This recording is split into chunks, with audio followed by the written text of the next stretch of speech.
Dans mes vidéos, je parle souvent, ou presque exclusivement, de la fin de l'Empire romain car c'est l'époque de l'Empire romain qui m'intéresse le plus. Mais que voulons-nous dire exactement lorsque nous parlons de la fin de l'Empire romain? Quand exactement était la fin de l'Empire romain de quand à quand? Après tout, l'Empire romain est tombé aussi tard qu'en 1453, les derniers États restants, même quelques décennies plus tard. Alors, le Moyen-Âge moyen à tardif est-il la fin de l'Empire romain? Où voulons-nous dire la fin de l'Empire romain d'Occident? Y a-t-il même une définition exacte de ce que signifie la fin de l'Empire romain? Comme vous pouvez l'imaginer, les définitions historiques ne sont pas toujours extrêmement précises. Quand pouvons-nous encore parler d'un empire?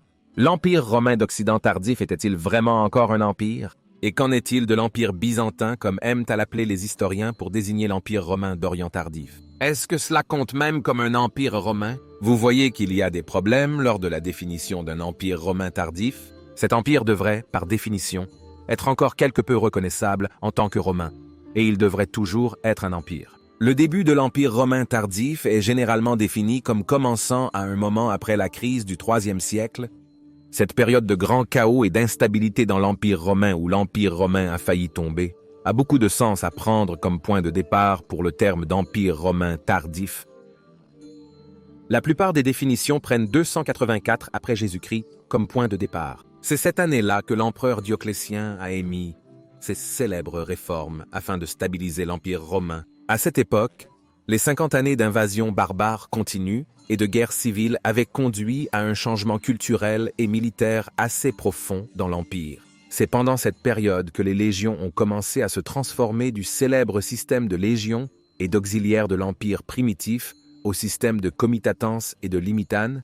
Les auxiliaires étaient des troupes qui n'étaient pas aussi bien équipées que les légions et normalement recrutées dans les provinces, souvent parmi les tribus alliées aux frontières. Cependant, en 211 après Jésus-Christ, l'empereur Caracalla a promulgué une loi qui donnerait à tous les hommes libres de l'Empire un statut égal. Désormais, ils auraient tous la citoyenneté romaine. Avant cela, seuls les Romains italiens en bénéficiaient. Ainsi, jusqu'à ce point, les légions avaient la citoyenneté romaine, tandis que les auxiliaires ne l'avaient pas. C'était un énorme changement. Par conséquent, la distinction entre les légions et les auxiliaires n'avait plus de sens. Ainsi, le système des comitatens et limitanes a émergé.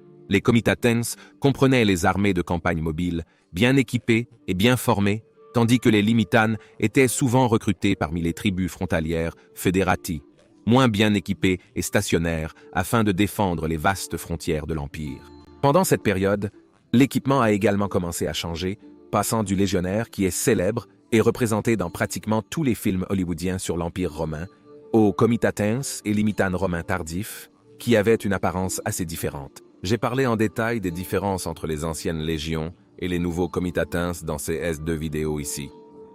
Mais non seulement les soldats apportaient un équipement différent après la crise du IIIe siècle et l'organisation militaire était différente, mais la cavalerie était maintenant beaucoup plus importante. Gallienus a été le premier à créer un corps de cavalerie dédié, et le rôle de la cavalerie était généralement plus prononcé qu'au début de l'Empire, afin de pouvoir faire face plus efficacement aux envahisseurs barbares.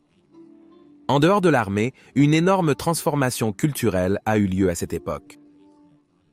Tout d'abord, de nombreuses villes ont été soit abandonnées, soit transformées en raison des nombreuses guerres civiles ou incursions barbares. Paris, par exemple, Lutetia Parisiorum, comme on l'appelait à l'époque, est passé d'une ville prospère de peut-être 20 000 habitants au IIe siècle à une ville à moitié abandonnée, où de nombreux bâtiments étaient en ruine, et où seul un noyau interne fortement fortifié était encore habité, qui était beaucoup mieux adapté pour se défendre contre d'éventuelles invasions futures. Cela a surtout affecté les villes périphériques dans les provinces frontalières, pas tant l'Italie elle-même. Mais pendant ces temps de calamité totale, le christianisme a commencé à gagner en popularité, et cela a bien sûr conduit à la première construction ouverte d'églises, ce qui a naturellement eu un impact sur les paysages urbains de l'Empire. De nombreux nouveaux cultes ont également gagné en popularité, comme le culte de Sul Invictus ou de Mithras. Mais alors, la figure de l'empereur lui-même était devenue plus autocratique. Les jours du Principat, où l'empereur était officiellement le premier parmi les égaux du Sénat, étaient révolus. Dioclétien a rendu cette transformation définitive. L'empereur était maintenant Dominus et Deus, et ainsi le Principat a finalement cédé la place au Dominate. L'empereur avait maintenant encore plus d'autorité, et le Sénat était essentiellement réduit à un rôle formel, passant d'un rôle actif dans la gouvernance de l'ensemble de l'État à seulement les environs de Rome. L'empereur apparaissait maintenant souvent beaucoup plus splendide qu'avant, vêtu de robes coûteuses, et c'est également à cette époque que l'empereur a commencé à porter un diadème avec des perles et des gemmes, au lieu d'une couronne de laurier plus simple et modeste. Mais ce n'est pas seulement le vêtement de l'empereur qui a changé, mais aussi le vêtement des civils ordinaires. Un Romain, d'après la crise du IIIe siècle, serait méconnaissable pour un Romain de la fin de la République ou du début de l'Empire. L'influence étrangère avait déjà tellement pris le dessus sur la culture romaine.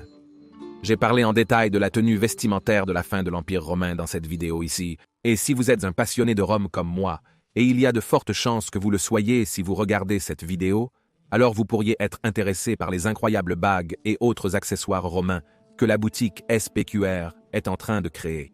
Et maintenant, vous pouvez même commander l'unique bague de la chaîne Majorianus afin d'honorer le grand empereur Majorien à qui j'ai dédié cette chaîne. Comme vous pouvez le voir, elle est merveilleusement faite à la main, et vous pouvez voir l'incroyable quantité de détails et de savoir-faire que les personnes incroyables de la boutique SPQR ont investi dans cette bague. Et vous pouvez en commander une en bronze et même en argent. Je me demande ce que Majorien dirait à cela. Pourrait-il voir que sa mémoire brille encore vivement 1562 ans après sa mort? C'est un must pour chaque vrai fan de Majorien. Et bien sûr, en tant qu'effet secondaire agréable, cela aiderait grandement cette chaîne afin de diffuser le mot sur les héros de l'Empire romain tardif. J'ai inséré le lien de leur magasin dans la description vidéo et le commentaire épinglé. Et avec ce lien, vous pouvez obtenir une remise de 10% sur chaque achat si vous tapez le code de remise Majorianus. Alors allez vérifier leur assortiment. C'est vraiment incroyable. Retour à la fin de l'Empire romain. Nous voyons que la définition de 284 après Jésus-Christ pour le début de la fin de l'Empire romain a du sens. C'est également à cette époque que nous verrions pour la première fois l'Empire divisé en plusieurs parties. Dioclétien a divisé l'Empire en 4 parties, la célèbre tétrarchie, et à partir de ce moment, l'Empire serait plus souvent qu'autrement divisé en au moins 2 parties, une moitié orientale et une moitié occidentale. Une division aux conséquences graves et désastreuses pour la moitié occidentale, et c'est à cette époque que les bases de cela ont été posées. Cependant, une autre définition du début de l'Empire romain tardif est avec l'essor du christianisme. D'autres historiens ont plutôt tendance à marquer le début de l'Empire romain tardif avec la victoire de Constantin sur Maxence à la bataille du Pont Milvien en 312 après JC. Cette définition a également du sens, car après ce jour fatidique, la victoire du christianisme était presque acquise et la mort du paganisme presque inévitable. Cela conduirait bien sûr à un changement culturel profond.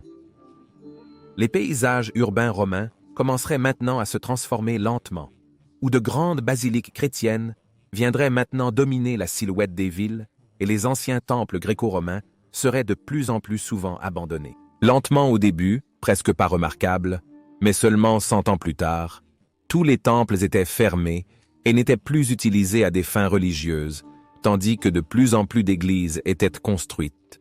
Il est donc logique de prendre comme point de départ la fin de l'Empire romain, aussi tard que 312 après JC. Nous pouvons donc dire que la fin de l'Empire romain a commencé à la fin du IIIe ou au début du IVe siècle après Jésus-Christ, selon votre préférence. Mais quelle est la date de fin? La fin de l'Empire romain correspond-elle à la chute de l'Empire romain occidental après 476 après Jésus-Christ? Ou se termine-t-il avec la chute de Constantinople en 1453 après Jésus-Christ? Vous pourriez être surpris d'apprendre que ni l'un ni l'autre. Ces 2 dates sont assez éloignées de celles que les historiens placent pour la fin de l'Empire romain tardif. Prendre 476 après JC comme date de fin n'aurait pas de sens pour de nombreuses raisons. Tout d'abord, nous avons appris qu'en réalité, il ne s'est pas passé grand-chose de spectaculaire cette année-là et la fameuse chute n'était pas vraiment une chute, mais plutôt un changement de gouvernement et rien n'a vraiment changé en Italie elle-même. La vie a continué comme d'habitude et l'Italie a continué à faire formellement partie de l'Empire romain avec le siège de l'empereur à Constantinople. L'ultime empereur romain d'Occident est décédé en 480 après JC et la dernière forteresse a chuté en 486 après Jésus-Christ.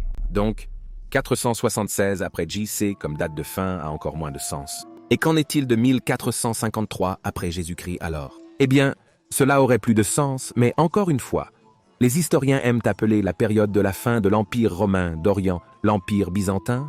Cependant, il est important de noter que les soi-disant byzantins ne se sont jamais appelés ainsi. Ils se sont toujours considérés comme des Romains.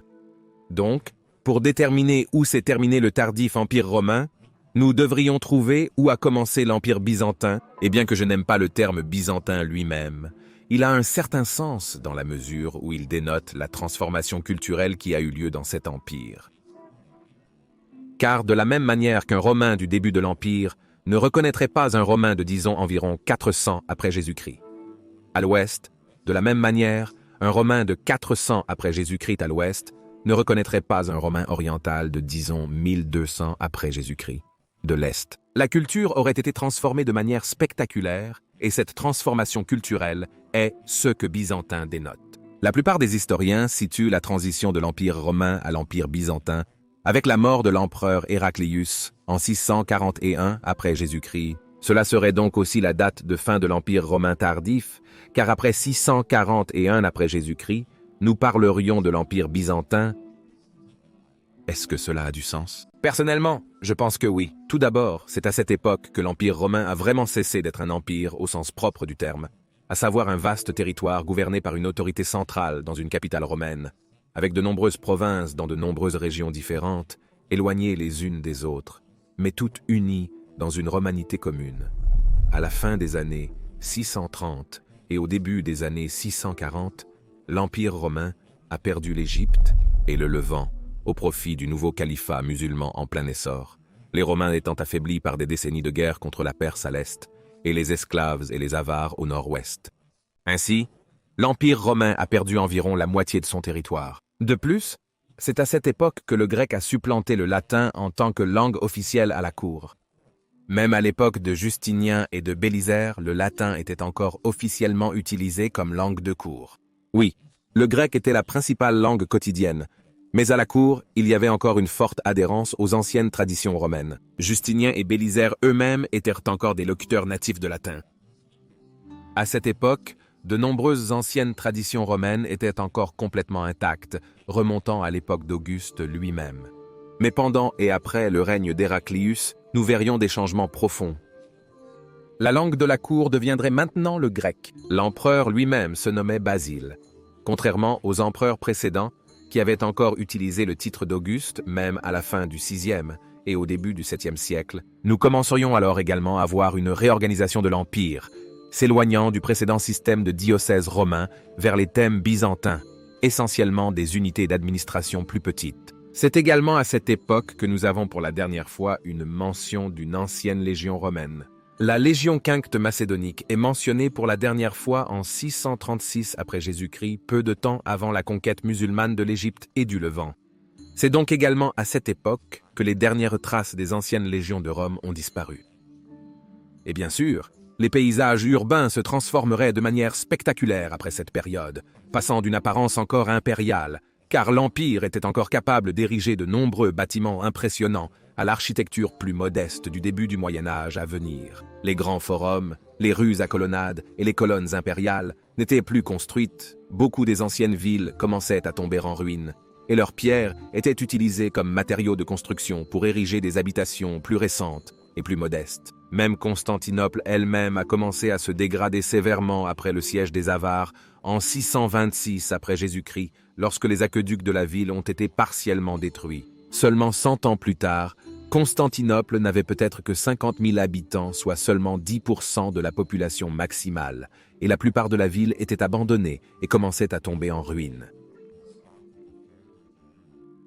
Ainsi, cette transformation extrême d'un grand empire en un empire plus local et plus petit, combinée aux nombreux changements culturels, administratifs, militaires et urbains, justifie de placer la date de fin de l'Empire romain tardif autour du milieu du 7e siècle 650 après Jésus-Christ plus ou moins. C'est vraiment à ce moment que l'Empire a pris fin et que l'Empire byzantin médiéval a commencé.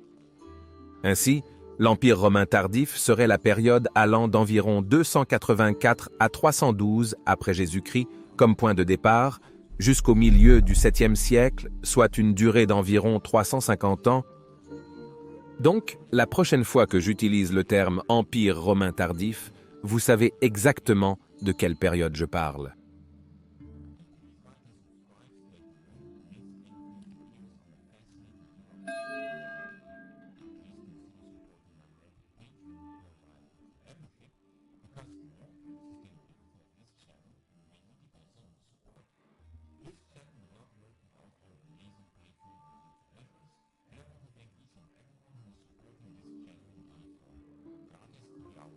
Et si vous voulez en savoir plus sur la façon dont Constantinople a changé au début du Moyen Âge, vous pouvez regarder cette vidéo dans le coin supérieur droit. Mais si vous êtes plus intéressé à apprendre comment Rome elle-même a changé pendant cette période, vous pouvez regarder l'autre vidéo dans le coin inférieur droit. Je dis encore merci à tous les amis de l'histoire romaine.